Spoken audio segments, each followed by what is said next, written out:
তো এর আগে আমি 1 থেকে 4 পর্যন্ত যে মডেল সেট সেটা কমপ্লিট করেছি। আজকে আমরা মডেল সেট নাম্বার 5টা করব। তো দেখো প্রথমেই যে সিন সেকশন রয়েছে সেটা আমরা ভালো করে পড়বো এবং এখান থেকে প্রশ্ন উত্তরগুলো করব। দেখো, উই লিভ, আমরা বাস করি, on the big half moon, big half মুনে, বিগ হাফ মুন আইল্যান্ডে। উই, আমরা, আর হলাম father and Claude and I, তাহলে আমরা হলাম বাবা, ক্লড এবং আমি, and aunt Esther and Mimi and Dick. তাহলে দেখো কতজন মানে যে স্পিকার সে বলছে যে আমি, আমার বাবা, ক্লড, আন্ট এস্থার, মিমি এবং ডিক আমরা কোথায় বাস করি? বিগ হাফ মুনে আইল্যান্ডে। ইট ইউজ টু বি, এটা ছিল, only father and Claude and I, শুধুমাত্র বাবা, ক্লড এবং আমি, এই তিনজনই আমরা একসময় বাস করতাম। It is all on account of, এটা ছিল এটার কারণে, অফ দ্য কাইট, সেই ঘুড়িটি, দ্যাট যেটা, দেয়ার আর মোর অফ আস, এবং এই ব্যাপারটার জন্যই কিন্তু এখন আমরা অনেকে হয়ে গেছি। তার মানে ঘুড়ির জন্যই কিন্তু আমরা এখন অনেকে বাস করছি, যেমন ক্লড, আমি এবং বাবা ছাড়াও আন্ট এস্থার, মিমি এবং ডিক। দিস ইজ হোয়াট, এই জিনিসটাই, আই ওয়ান্ট টু টেল, আমি বলতে চাই, ইউ, তোমাদেরকে, অ্যাবাউট, মানে এই জিনিসটা সম্পর্কেই আমি তোমাদেরকে বলতে চাই। ফাদার ইজ দ্য কিপার, বাবা ছিলেন রক্ষক, of the big half moon light house, big half moon light হাউসের বাবা একজন রক্ষক ছিলেন। আই অ্যাম 11 ইয়ার্স ওল্ড, আমি হলাম 11 বছর বয়সী। ক্লড ইজ 12, ক্লডের বয়স হলো 12 বছর। ইন উইন্টার, শীতকালে, হোয়েন মানে যখন, দ্য হারবার মানে বন্দর অর্থাৎ যে পোতাশ্রয়, ইজ ফ্রোজেন ওভার জমে যায় ঠান্ডায়, উই অল মুভ ওভার আমরা চলে যাই, টু দ্য মেনল্যান্ড মানে প্রধান যে ভূখণ্ড সেই প্রধান ভূখণ্ডে চলে যাই। As soon as springs comes, যখন বসন্তকাল আসে আমরা ব্যাক করি, we sail to our own dear land, আমাদের নিজস্ব যে প্রিয় ল্যান্ড রয়েছে, আইল্যান্ড রয়েছে, সেই আইল্যান্ডে আমরা আবার ব্যাক করি স্প্রিং বা বসন্তকালে। দ্য ফানি পার্ট, সবচেয়ে মজার অংশ, ইউজ টু বি যেটা হতো, দ্যাট সেটা হলো, পিপল অলওয়েজ, লোকেরা সবসময়, পিটিড আস আমাদেরকে করুণা করতেন, হোয়েন মানে যখন, দ্য টাইম কেম সময় আসতো, ফর আস আমাদের জন্য, টু রিটার্ন ফেরত যাওয়ার, অর্থাৎ যখন আমাদেরকে মেনল্যান্ড থেকে আইল্যান্ডে ফেরত যেতে হতো তখন লোকেরা যে আমাদেরকে নিয়ে করুণা করত, এই ব্যাপারটা কিন্তু খুব মজার ছিল। কেন মজার ছিল দেখো, দে সেড তারা বলতো, উই মাস্ট বি সো লোনজাম, আমরা হয়ে যাব লোনজাম, লোনজাম মানে একাকী, ওভার দেয়ার এখানে, অর্থাৎ এখানে আমরা একদম একাকী হয়ে যাব। We know other, with no other children, অন্য কোনো বাচ্চারা থাকবে না, নেয়ার আস আমাদের কাছে, অফকোর্স অবশ্যই, ক্লড অ্যান্ড আই, ক্লড এবং আমি, উড হ্যাভ লাইক আমরা পছন্দ করতাম, টু হ্যাভ সামওয়ান কাউকে পেতে, টু প্লে খেলার জন্য, উইথ আস আমাদের সঙ্গে। ইট ইজ হার্ড এটা খুব শক্ত, to run pirate caves, pirate caves বলে যে খেলা হয় সেই খেলাটা দুজনের পক্ষে চালানো শক্ত। অ্যান্ড থিংস লাইক দ্যাট, এরকম কিছু খেলা, উইথ অনলি টু, দুজন ব্যক্তি দিয়ে সেটা সম্ভব নয়। বাট কিন্তু, উই ইউজ টু কোয়ারেল আমরা ঝগড়া করতাম, এ গুড ডিল প্রচুর পরিমাণে, উইথ দ্য মেনল্যান্ড চিলড্রেন সে প্রধান ল্যান্ডের ভূখণ্ডের যে বাচ্চারা তাদের সঙ্গে আমরা ঝগড়া করতাম, ইন উইন্টার শীতকালে। সো সেই জন্য, ইট ওয়াজ পারহ্যাপস এটা সম্ভবত, জাস্ট অ্যাজ ওয়েল এটা ভালোই ছিল, দ্যাট যে, দেয়ার ওয়্যার নান সেখানে কেউ ছিল না, নান অফ দেম তাদের কেউ ছিল না, on the big half moon সেই বিগ হাফ মুনে।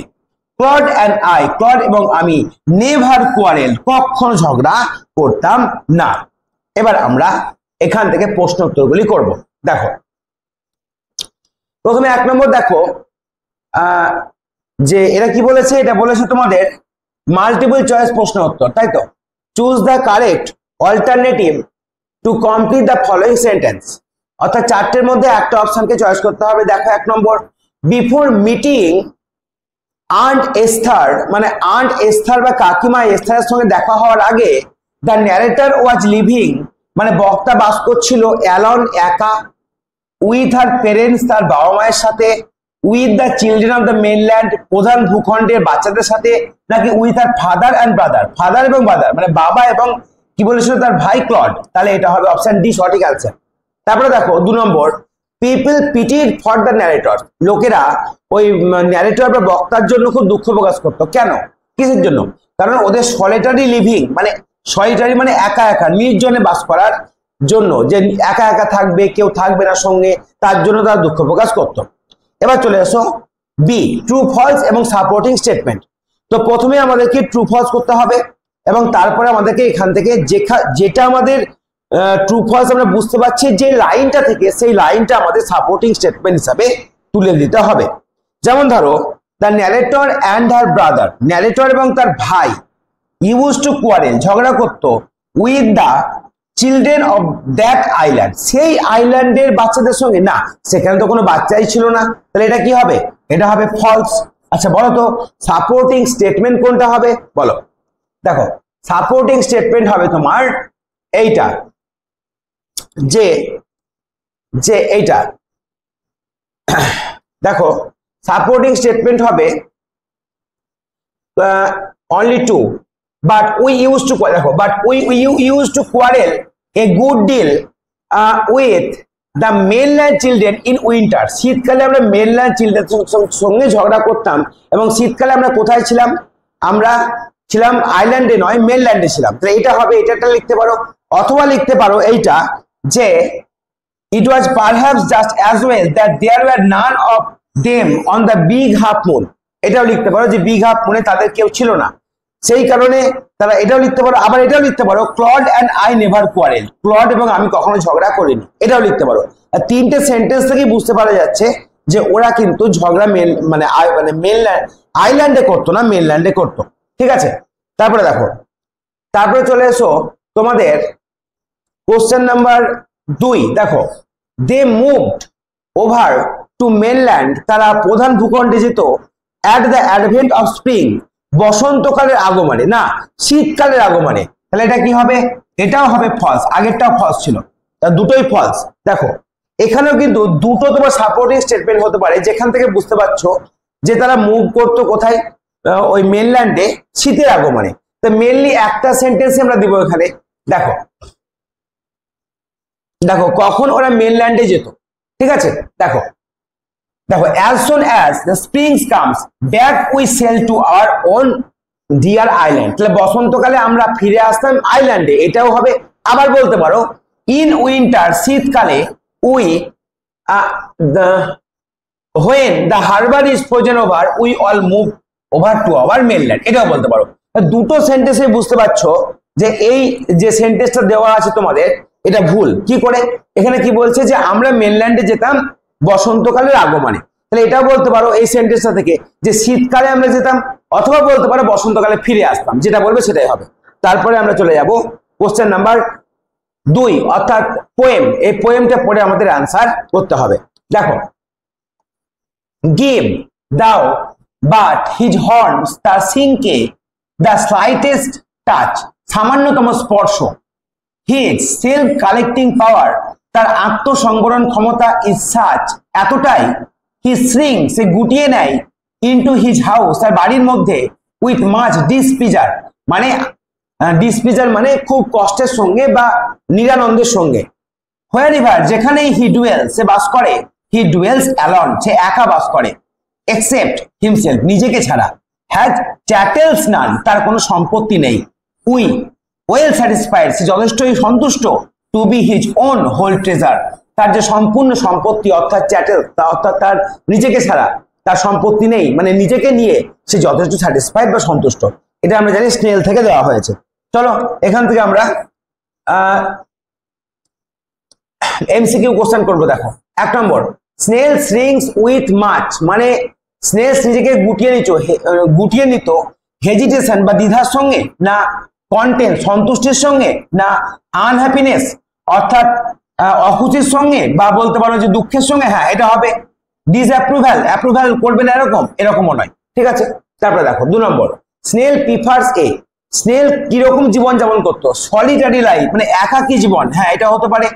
কজি লাইফ, আরামদায়ক জীবন, না এরকম পাইনি। কন্টেন্টেড লাইফ, মানে সন্তুষ্টিজনক জীবন। হ্যাঁ এটা হতে পারে। কন্টেন্টেড, এটা হবে না। ইরেগুলার লাইফ, মানে হচ্ছে একটা বিশৃঙ্খল জীবনযাপন, সেটাও নয়। ঠিক আছে, তারপরে দেখো what happens when the horns are touch, যখন সে সুরগুলোকে টাচ করা হতো তখন কি হতো, তখন সে নিজেকে গুটিয়ে নিত, তাই না? তাহলে আমরা এখান থেকে এইটুকু আগে লিখতে পারি, এখান থেকে এইটুকু আগে লিখতে পারি, কি লিখতে পারি, হোয়েন, যখন, the horns are touched, the snail shrinks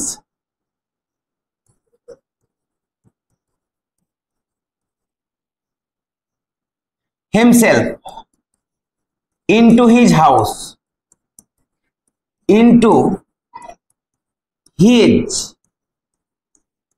তাহলে এক নম্বর হয়ে গেল। দুই নম্বর দেখো what is the snail's treasure, স্নেলের সম্পত্তি কি ছিল, তার নিজের শরীর, তাহলে কি লিখবো, the snail's treasure is, the snail's treasure is his own body, তার নিজের শরীর। বোঝা গেল? তাহলে এর হয়ে গেল আমাদের সিন প্যাসেজ। এবার চলে আসবো আমরা আনসিন প্যাসেজে। ঠিক আছে, তো দেখো আগে আমরা এটা পড়বো, তারপরে আনসার গুলো করবো। দেখো, read the following passage and answer the questions given below, and এবং there's no better way, সেখানে কোনো উপায় নেই, of doing it, এটা করা than under the shadow of the সর্দার, কোনো সর্দার বা কোনো কর্তার আন্ডারে ছায়ার তলে থেকে করা ছাড়া আমাদের এটা কিছু করার ছিল না। ফর, কারণ the first time ever, প্রথমবারের জন্য the foreign ministries annual heads of missions, এটা HOMS কনফারেন্স, এই কনফারেন্সটা a gathering of all Indian ambassadors, সমস্ত ভারতীয় যারা মানে দূত তাদের, and high commissioners meant to strategize, মানে তারা পরিকল্পনা করেছিল on promoting India's interest abroad, abroad মানে বিদেশে, বিদেশে তাদের যে ইন্টারেস্ট সেটা নিয়ে আলোচনা করার জন্য। সেটা ইজ লাইকলি, সম্ভবত, টু মুভ আউট, সেটা বেরিয়ে যাচ্ছে অফ দিল্লি, দিল্লি থেকে, and will instead be held, এবং পরিবর্তে সেটা হবে next to Patel statue, Patel Statue of Unity, মানে প্যাটেলের স্ট্যাচু অফ ইউনিটির পাশে, ইন গুজরাট নর্মদা ডিস্ট্রিক্ট, গুজরাটের নর্মদা ডিস্ট্রিক্টে। তারপরে দেখো দ্য কনফারেন্স, এই যে মিটিংটা, ইন্ডিয়াস ফরমোস্ট এক্সারসাইজ, ভারতের যে সবচেয়ে গুরুত্বপূর্ণ একটা মানে এক্সারসাইজ বা একটা বলতে পারি আমরা কি নীতি, ইন স্ট্র্যাটেজিক থিঙ্কিং, একটা স্ট্র্যাটেজিক মানে কি একটা পরিকল্পনা, মানে পরিকল্পনা মাফিক যেটা চিন্তা, হ্যাজ বিন ডিলেড, সেটা কি হয়েছে, দেরি হয়েছে, দিস ইয়ার, এই বছর, বিকজ, কারণ, of the Lok Sabha election, Lok Sabha ইলেকশনের জন্য, এন্ড উইল বি হেল্ড, সেটা হবে ইন সেপ্টেম্বর, কখন হবে, সেপ্টেম্বর মাসে হবে। অফিসিয়াল সোর্সেস হেয়ার সেড, মানে অফিসিয়াল সোর্স এখানে বলছে এ টেন্ট সিটি, একটা তাঁবু শহর, উইল বি সেট আপ করা হবে নিয়ার দ্য টলেস্ট স্ট্যাচু, সেই সবচেয়ে লম্বা স্ট্যাচুর কাছে, ইন দ্য ওয়ার্ল্ড, এই পৃথিবীতে, ফর দ্য কনফারেন্সের জন্য, that will be addressed by prime minister, যেটা অ্যাড্রেস করা হবে, সম্বোধিত করা হবে, আফটার ইটস ইনঅগুরেশন বাই, এটার ইনঅগুরেশন মানে ভিত্তি স্তম্ভ স্থাপনের জন্য, বাই মানে কার দ্বারা, external affair minister S Jaishankar. তাহলে এর যে ইনঅগুরেশন বা এর যে ভিত্তি প্রস্তর স্থাপন সেটা করেছিল কে, external affair minister S Jaishankar. ঠিক আছে, তারপরে দেখো India's trade issues with the US, মানে ইউএস এর সঙ্গে ইন্ডিয়ার যে ট্রেড ইস্যু, মানে যে এই বাণিজ্যিক সম্পর্ক, রিলেশনস উইথ চায়না, চায়নার সঙ্গে সম্পর্ক, Russia, amid the Donald Trump administration, Donald ট্রাম্পের যে প্রশাসন, আনপ্রেডিক্টেবিলিটি, অর্থাৎ একটা যেটা আগে থেকে নির্ধারণ করা যায় না, মোবিলাইজিং সাপোর্ট, কোন একটা সাপোর্ট দরকার ফর দ্য গভর্নমেন্টস পজিশন, গভর্নমেন্টের অবস্থার জন্য, আর টেরোরিজম, কোন সন্ত্রাসবাদ, ইনক্রিজিং এফডিআই ইনফ্লো, অর্থাৎ এফডিআই বেড়ে যাওয়া, কনসুলার বেড়ে যাওয়া, অ্যান্ড ডায়াসপোরা ইস্যু, বিভিন্ন রকম ইস্যু রয়েছে, are likely to B the কি ফোকাস, এগুলোই কি ফোকাস হবে areas in this years conference, এই বছর যে কনফারেন্স হবে তাতে এই সমস্ত জিনিসগুলো নিয়ে আলোচনা করা হবে। তো তোমরা কিন্তু আনসিন এভাবে মোটামুটি ভাবে পড়বে প্রথমে, তারপরে কোশ্চেনে আসবে, কোশ্চেন পড়ে আবার তোমরা আনসিন প্যাসেজে ফিরে যাবে। দেখো প্রথমে 1 নম্বর কি আছে, complete the following sentence, a tent city will be set up for, কোথায় আছে কথাটা দেখো, a tent city will be set up for, দেখো এখানে আছে উইল বি সেট আপ, কিন্তু এখানে কিছু নাই, দেখো এইখানে ফর আছে, ফর, তাহলে ফর দা কনফারেন্স, বাস এইটুকু লিখলেই হবে, ফর দা কনফারেন্স, কনফারেন্সের জন্য, ফর দা কনফারেন্স, ঠিক আছে। এইভাবে তোমাদের যেখানে এই ওয়ার্ডগুলো আছে, সেন্টেন্সটা আছে, সেখানে চলে গেলে আনসার পেয়ে যাবা। Due to Lok Sabha election, Lok Sabha ইলেকশনের কারণে কি হয়েছিল, দেখো এখানে লেখা আছে because of the Lok Sabha election, তার মানে ডিউ টু লোকসভা ইলেকশন, এই কারণে কি হয়েছিল, তার মানে এর আগেরটা হবে কি হয়েছিল, এইটা লিখতে হবে। দ্য কনফারেন্স ইন্ডিয়ার foremost exercise in strategic thinking has been delayed this ইয়ার, এতদূর লিখতে হবে তোমাকে, ঠিক আছে। তাহলে এইটা আমরা লিখে দেবো, এখানে কি লিখবো, দ্য কনফারেন্স থেকে একেবারে দ্য কনফারেন্স, তারপরে কমা দিয়ে এখন লেখা আছে ইন্ডিয়াস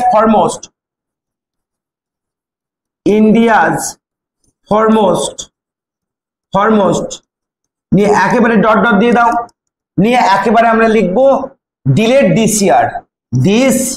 ইয়ার, এতদূর পর্যন্ত লিখবো, অর্থাৎ এই লোকসভা ইলেকশনের জন্য ডিলে হয়েছিল, ঠিক আছে। আচ্ছা 3 নম্বর দেখো, Indian ambassadors and high commissioners were, তারা কি ছিল, তো কোথায় লেখা আছে এই কথাটা দেখো, Indian ambassadors and high commissioners were, দেখো ওয়্যার টু, এখান থেকে লিখতে পারো were to strategize on promoting India's interest abroad, বাস এইটুকু লিখলেও হবে, ঠিক আছে। কোনটা লিখতে হবে, দেখো ওয়্যার টু স্ট্র্যাটেজাইজ, মানে তারা কি করতো, একটা স্ট্র্যাটেজি বা একটা কোনো পরিকল্পনা করতো, অন প্রমোটিং, প্রমোট করার জন্য, অন প্রমোটিং, প্রমোট করার জন্য, কি প্রমোট করার জন্য, India's interest abroad, interest abroad, ঠিক আছে। তাহলে এইভাবে তোমাদের অ্যান্সার লিখতে হবে। তারপর চলে এসো, তারপর আমরা চলে আসবো এবার কি, এবার চলে আসবো দেখো বি কোশ্চেন, অর্থাৎ তোমাদের ট্রু এবং ফলস করতে হবে এবং সাপোর্টিং স্টেটমেন্ট দিতে হবে। 1 নম্বর, prime minister will inaugurate the programme, এই প্রোগ্রামটা প্রাইম মিনিস্টার কি করতো, ভিত্তিপ্রস্তর স্থাপন করতো, মানে সূচনা করতো। এরা কিন্তু তা নয়, ইনঅগ্যুরেট দ্য প্রোগ্রাম প্রাইম মিনিস্টার করতো না, ভালো করে দেখো ইনঅগ্যুরেটেড বাই কি আছে এখানে, দেখো ইনঅগ্যুরেটেড বাই, তোমরা ভালো করে খোঁজো, দেখো দেখো ইনঅগ্যুরেশন বাই আছে, তাহলে তাহলে এটা কি হবে, এটা ভুল হবে, এটা হবে ফলস। তাহলে আমাদের সাপোর্টিং স্টেটমেন্ট কোনটা হবে বলো, সাপোর্টিং স্টেটমেন্ট হবে দেখো এইটা, এখান থেকে তোমার এখান থেকে after its inauguration by external affair minister S Jaishankar, এইটুকু লিখলেই কিন্তু আমাদের অ্যান্সার হয়ে যাবে, সাপোর্টিং স্টেটমেন্ট, বোঝা গেল। আচ্ছা এরপর চলে এসো, কি বলছে দেখো 2 নম্বর, দেখো 2 নম্বর বলছে যে তোমার the venue of that conference is never change before, কখনো আগে চেঞ্জ হয়নি তো, ফার্স্ট টাইমের জন্যই তো হলো, এবার চেঞ্জ আমরা হয়নি আগে, তাহলে এটা কি হবে, এটা হবে ট্রু।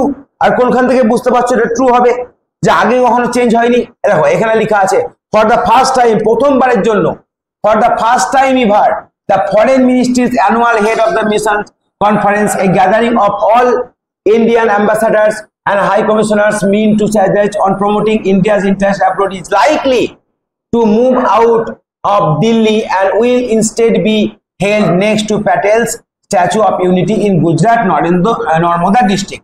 এতদূর পর্যন্ত তোমাদের লিখতে হবে। এখান থেকে বুঝতে পারছো যে এর আগে কখনো চেঞ্জ হয়নি, কেন, ওই যে for the first time ever, মানে প্রথমবারের জন্য এটা হচ্ছে, তাহলে এর আগে কখনো চেঞ্জ হয়নি, তার মানে এটা ঠিক হবে। আচ্ছা এবার চলে এসো আমরা গ্রামার অ্যান্ড ভোকাবুলারি সেকশনে চলে আসবো। তো আগে ভোকাবুলারিতে আসি, দেখো কারণ ভোকাবুলারিটা আমাদের কি করতে হবে, ওখান থেকে নিয়ে পূরণ করতে হবে। 1 নম্বর দেখো an important topic for discussion, discussion করার জন্য ইম্পর্টেন্ট টপিককে আমরা কি বলি, আমরা সেটাকে বলি কনফারেন্স, কনফারেন্স, ঠিক আছে। আচ্ছা এবার বলো ইন এ ফরেন কান্ট্রি, এটাকে বলি অ্যাব্রড, অ্যাব্রড, তোমাদের এবার টেক্সটে খুঁজে বের করবে, পেয়ে যাবা। টেক্সটে রয়েছে কনফারেন্স, তো পেয়েছো অ্যাব্রড। অ্যাব্রড মানে কি? বিদেশে। তাই এখানে তোমরা পেয়ে যাবে, দেখো অ্যাব্রড রয়েছে। অ্যাব্রড মানে হলো কোথায়? বিদেশে। কোথায় আছে দেখো, খুঁজে বের করো। কনফারেন্স তো পেয়েছো, কনফারেন্স তো তোমরা পেয়েছোই, আর তার সঙ্গে অ্যাব্রডটা কোথায় পেয়েছো ভালো করে দেখো। দেখো এইখানে পেয়েছি আমরা অ্যাব্রড। অ্যাব্রড মানে বিদেশ, ঠিক আছে। তাহলে এই দুটো আমরা পেয়ে গেলাম, সেম মিনিং। আচ্ছা, এবার আমরা চলে আসবো গ্রামারে। ভোকাবুলারি হয়ে গেল আমাদের। গ্রামার সেকশনে লক্ষ্য করো, এখানে কি বলেছে? Fill in the blanks with appropriate article preposition. দেখো, dash under construction flyover collapse. তাহলে এটা সাবজেক্ট, সাবজেক্টের আগে এ বসতে পারে, দা বসতে পারে। তাহলে অ্যান বলতে পারি আমরা। অ্যান আন্ডার কনস্ট্রাকশন ফ্লাইওভার, একটা কনস্ট্রাকশন হচ্ছিল, এরকম কোন একটা ব্রিজ কোলাপসড, ভেঙে পড়েছিল, dash a congested market. Congested মার্কেটের ওপরে। কোলাপসড আপন বলতে পারি, কোলাপসড অন বা আপন, হ্যাঁ, এরিয়া, সেই এরিয়ার উপরে। কবে? কোনো বার হলে কি হয়? সানডে, মন্ডে, টুইসডে, ওয়েডনেসডে, তাহলে অন বসে। কোনো ডেট হলে অন বসে। হলো 2 নম্বর। দেখো ইন দা ট্রেন। কেন দা ট্রেন বলছি? কারণ দেখো এখানে নির্দিষ্ট ট্রেনের কথাই বলছে। তাহলে ইন দা ট্রেন, ট্রেনের মধ্যে টিকিট চেকার কেম। তাহলে এ টিকিট চেকার কেম, একজন টিকিট চেকার এসেছিল। টু চেক, চেক করতে, এটা ইনফিনিটিভ, ভার্বের আগে টু যোগ হয়।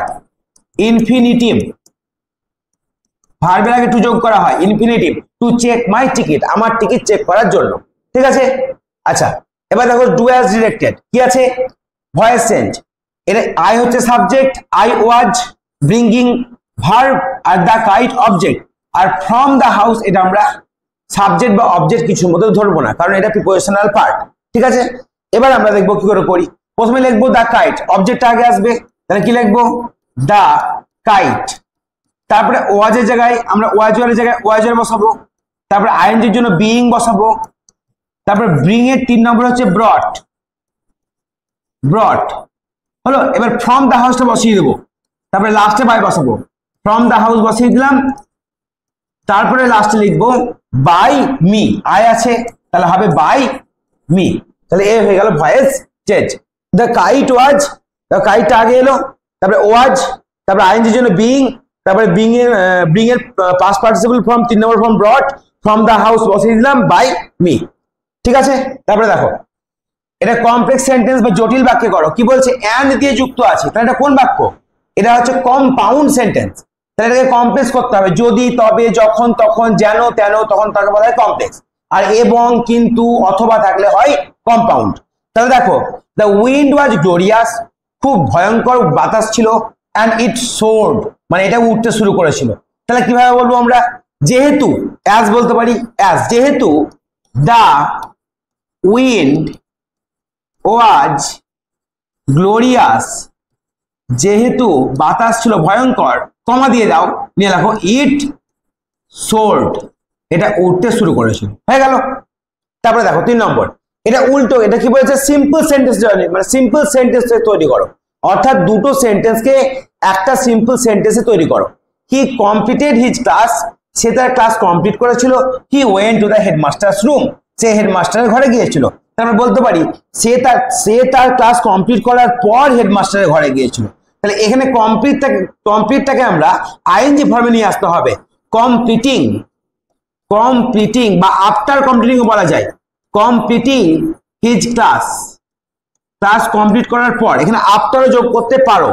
আফটার কমপ্লিটিং হিজ ক্লাস, তার ক্লাস কমপ্লিট করার পর, কমা, হি যা আছে তার পরের লাইনটা, went to the headmaster's room, head master's room, সে তার হেডমাস্টারের ঘরে গিয়েছিল, হয়ে গেল এটা। তারপরে দেখো এটা তো হয়ে গেছে। এবার আমরা চলে আসবো সেকশন নাম্বার সি, অর্থাৎ রাইটিং সেকশন। ভালো করে দেখো, এই যে রাইটিং সেকশনটা রয়েছে, এটা আমি তোমাদের জন্য আলাদা করে তৈরি করে রেখেছি, কারণ যদি একসঙ্গে বা একটা ভিডিওতে একটা করে মডেল সেট করতে হয়, সময়টা একটু বেশি লেগে যায়। সেজন্য কি করেছি, তোমাদের আমি সাজিয়ে রেখেছি, মানে আগে থেকে রাইটিং লিখে রেখেছি, এবং সেটা তোমাদের আমি দেখাবো। কি বলেছে? Write a news paper report, একটি নিউজ পেপার রিপোর্ট লিখো, প্রতিবেদন লিখো, on the final match of ICC ODI world cup, অর্থাৎ আইসিসি ওয়ানডে ওয়ার্ল্ড কাপের যে 2023-এর ওয়ার্ল্ড কাপ হয়েছিল তার উপরে রিপোর্ট দেখো। এবার নিচের পয়েন্ট তোমাকে দেওয়া আছে, পয়েন্টগুলো ব্যবহার করতে হবে। ডেট দেখো 19 নভেম্বর 2023 ভেন্যু মানে স্থান কোন জায়গায় হয়েছিল? নরেন্দ্র মোদী স্টেডিয়ামে হয়েছিল ইন্ডিয়াতে। কন্টেস্টিং টিম কারা ছিল? India versus Australia. Toss won by, toss কে জিতেছিল? Australia. And chose to bowl করার সিদ্ধান্ত নিয়েছিল। ইন্ডিয়া করেছিল 240 রান, অস্ট্রেলিয়া 241 করেছিল। Australia won the final, Australia ম্যাচটা জিতেছিল। প্লেয়ার অফ দ্য ম্যাচ, ওই ম্যান অফ দ্য ম্যাচ যাকে বলি সে হচ্ছে ট্রাভিস হেড। আর প্লেয়ার অফ দ্য সিরিজ মানে ওই সিরিজের মানে ওই ওয়ার্ল্ড কাপের সিরিজের প্লেয়ার হচ্ছে বিরাট কোহলি। তাহলে এটা সম্বন্ধে আমাদের একটা রিপোর্ট লিখতে হবে। প্রথমে অস্ট্রেলিয়া উইন্স, প্রথমে আমরা দিয়েছি দেখো এই যে রিপোর্টটা, তার হেডিং দিয়েছে কি? Australia wins ICC ODI world cup 2023 final. এটা হচ্ছে তোমার রিপোর্টের হেডিং। এবার এখানে তোমরা বাই এ স্টাফ রিপোর্টার লিখতে পারো, বাই এ স্টাফ রিপোর্টার মানে কার দ্বারা লেখা হচ্ছে? বাই এ স্টাফ রিপোর্টার, অথবা নিজের নাম যেটা লিখবে সেটাই হবে।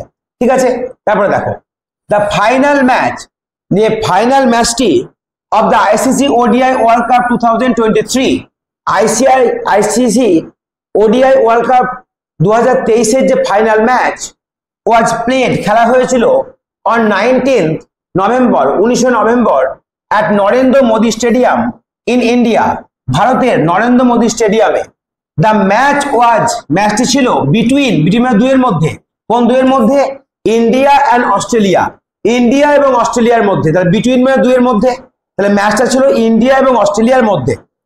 Australia won the toss, Australia toss জিতেছিল, ওন মানে জিতেছিল, উইনের past tense toss, and choice করেছিল টু বোল ফার্স্ট, প্রথমে বল করতে। ইন্ডিয়া স্কোর্ড, ইন্ডিয়া করেছিল 240 রান, 240 রানস। অস্ট্রেলিয়া ব্যাট করেছিল ওয়েল, খুব ভালোভাবে, এন্ড রিস্ট, পৌঁছে গেছিল দ্য টার্গেট, সেই টার্গেটে বাই স্কোরিং 241 রান, 241 রান করে সেই টার্গেটকে পৌঁছে গেছিল, উইনিং দ্য ম্যাচ, ওই ম্যাচটি তারা জিতেছিল। ঠিক আছে, আচ্ছা তারপরে দেখো Travis head played, Travis head খুব খেলেছিল এ ব্রিলিয়ান্ট ইনিংস, দুর্দান্ত একটা ইনিংস, এন্ড ওয়াজ নেমড, তার নাম করা হয়েছিল প্লেয়ার অফ দ্য ম্যাচ মানে ম্যান অফ দ্য ম্যাচ। তারপরে দেখো বিরাট কোহলি খুব পারফর্মড ওয়েল, বিরাট কোহলি যে খুব সুন্দর পারফর্ম করেছিল থ্রু আউট দ্য টুর্নামেন্ট, গোটা টুর্নামেন্ট জুড়ে, ওয়াজ অ্যাওয়ার্ডেড, তাকে পুরস্কৃত করা হয়েছিল প্লেয়ার অফ দ্য সিরিজ মানে ওই সিরিজের প্লেয়ার হিসাবে, অর্থাৎ ম্যান অফ দ্য সিরিজ। দেখো Australia became the world cup champions with this great victory, Australia হয়েছিল দ্য ওয়ার্ল্ড কাপ চ্যাম্পিয়ন মানে ওয়ার্ল্ড কাপ চ্যাম্পিয়ন হয়েছিল উইথ দিস গ্রেট ভিক্টরি, এই জয়ের দ্বারা। তাহলে এই হয়ে গেল আমাদের ডাপ অ্যান্ড ডাতের কোশ্চেন ব্যাংকের মডেল সেট নাম্বার 5।